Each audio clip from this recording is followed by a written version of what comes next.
I'm not a very impressive guitarist. I've been told I'm a tasteful guitarist, so I'm going to do a series of videos where I explore specifically what I think that means.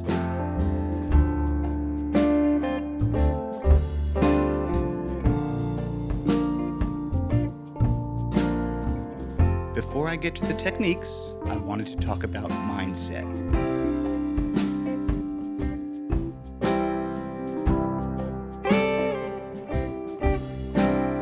Hey, I'm Eric Haugen. Check the description box below for tabs and backing tracks on my website, information about exactly what sound tools I'm using, guitars, amps, things like that, live streams, backing tracks, and charts. That stuff's on Patreon, my deep dive courses, and how to schedule lessons with me. It's all on my website.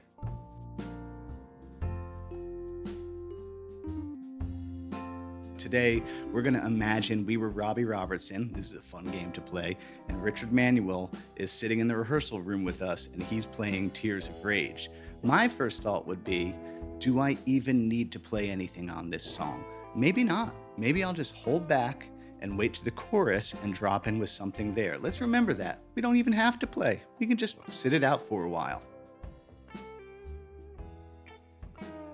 If I did decide that, okay, maybe I'll play something on this, before I even do anything fancy, the next step is to just play the chords the way they've been written, the way they've been shown to me, not even jump in there with anything fancy, just play the chords correctly. That way I know the structure, and it gives anybody else in the room time to figure out the structure as well. So let's look at that. I'm just gonna play a halftime groove, just playing those chords.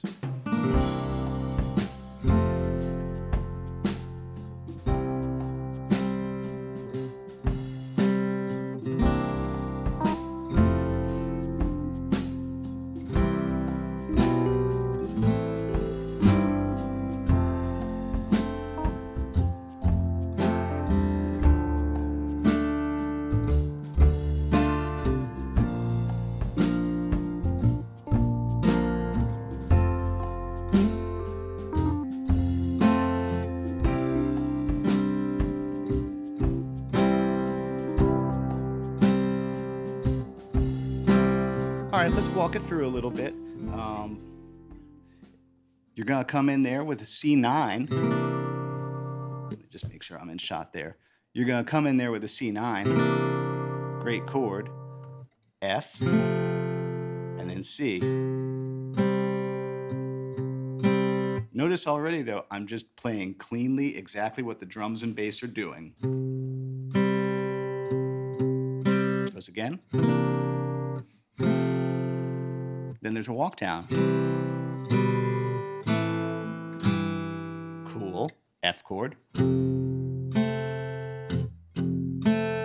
Notice breaking it up nice and clean. I'm not, let me step away from the mic.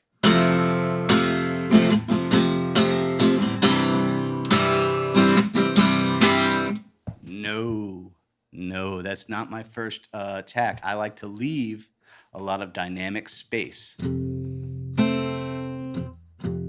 D minor, B flat, F, C. Notice how few notes I'm playing. It's just a way to play safe, because sometimes the thirds aren't super duper in tune on guitar. They're just not. Today they are. What about that high one? Okay, the C is good today. I never trust it though.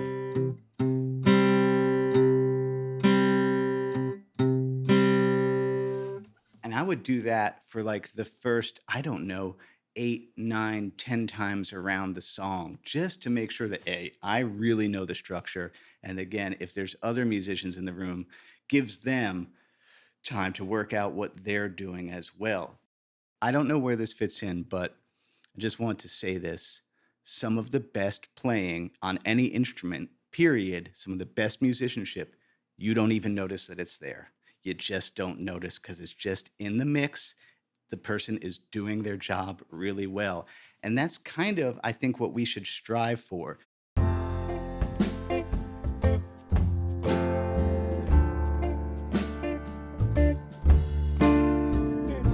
to my guitar parts matrix. This is the way I think about things. Basically, I'm either going to be doing something supportive of something that's already there, you know, the drummer, the bass player, the other guitar player, whatever. Or I'm going to do something disruptive that kind of bounces against that. We're going to talk about that in a second. I'm either going to be playing something sparse, not many notes, or maybe something that's kind of dense and busy that has many notes. And then, before I do that, I'm going to determine, do I want to be in the low range, the mid range, or the high range? This is really how I think about things. I'm going to put this up on Patreon. I love this. This is how I think about stuff. Okay. So, the Bo Diddley thing, the Bo Diddley syncopation is throughout music. I'm going to do a separate video about it. If you got something in 4/4, this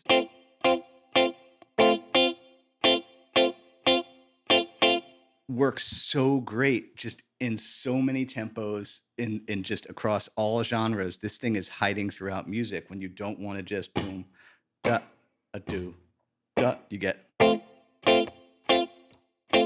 Of course, the classic Bo Diddley is, you know, but it shows up everywhere. So I'm going to go to the mid-range here. And well, I'm going to drop in there just playing the chords properly because those chords are already syncopated. That opening, that C, and that F major 7. And then, though, that's what I did, does it again. But then the second time, it has a walk down. So the walk down is... So combined with that diddly thing... And notice it's tricky.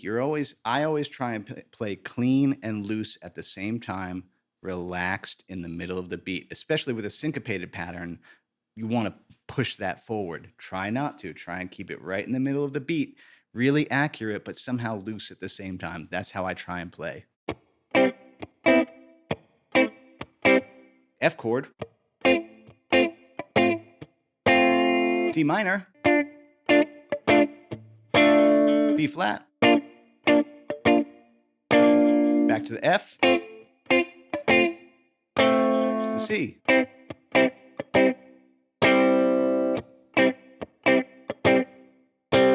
So that was something that's simultaneously disruptive without being too disruptive. It's in the mid-range, and it's, you know, a little on the busy side, but not that busy. It's a really useful kind of default part that I always throw at things. I'm sure I'm going to do a whole video just about that concept, using that Bo Diddley clave pattern and where it shows up. It shows up everywhere.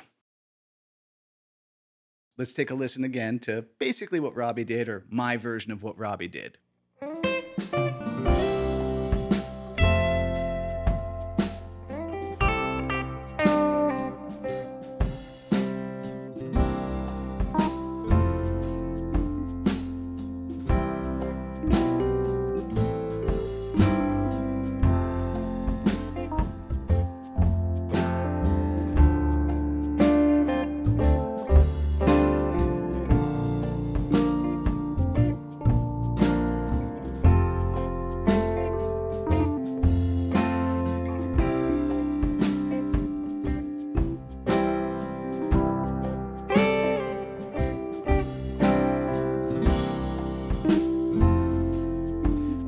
Come in there, it's going to be on a C chord, so we're doing 6 z. And it's kind of cool. The chord switched to F major 7 right there. That's an E. That is part of that chord. And then it went back to C, so there's a little major pentatonic fill. Is that what I did, or did I go? But then you just don't do anything. Well, you just wait. Finally, you end up there at that D minor with that.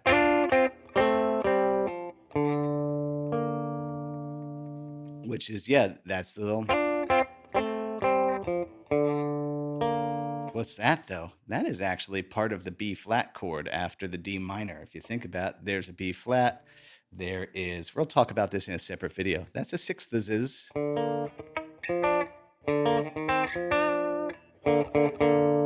You can see it. Yeah, that structure, we forget that that's actually available to us to do sounds down to an F. There's the F chord, there's the C and the A. Nothing. And then Robbie, I don't think did these kind of slidey Hendrixy double stops there. He probably did them more C major pentatonic. This song's weird because you actually can't tell if it's key of F or key of C, which is what makes it cool.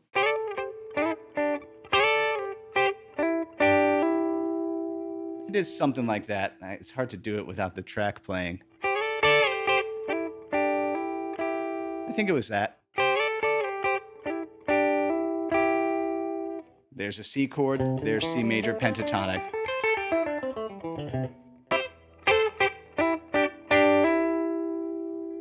Yeah, Robbie is one of the great examples of such a great writer, but a great player, and a lot of his playing is just buried in there, and you don't notice it very much, but it's part of what makes the band great. It's part of what makes them sound that way. Again, some of the greatest musicianship, you don't even notice it until you really go digging around for it. So, to review the thought process I recommend taking when trying to be a tasteful guitar player, adding something to a song. 1, listen. Determine if you even need to be playing on the song. 2, play the most basic things so that you know the structure. Then you can ask yourself, what would make this song cooler? And then you fuck around and find out. If you enjoy my work, please like, subscribe, and share. That costs you nothing and helps people like us out who work this gig. Thank you to everybody who does that. Sincerely, it very much helps me keep the lights on here. One more time, how my business works.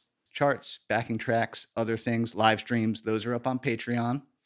My deep dive courses, and my lessons, which are booked out pretty far right now, but things change as the year goes on. I had that video, How to Be a Good Rhythm Guitarist, go viral. Thank you for watching that, which means there's a lot of traffic in that part of my website, which means my availability is limited right now. It's a good problem to have. I wish I was more available. As Bill and Ted would say, be excellent to each other. That includes yourself. Happy Friday. Eat pizza.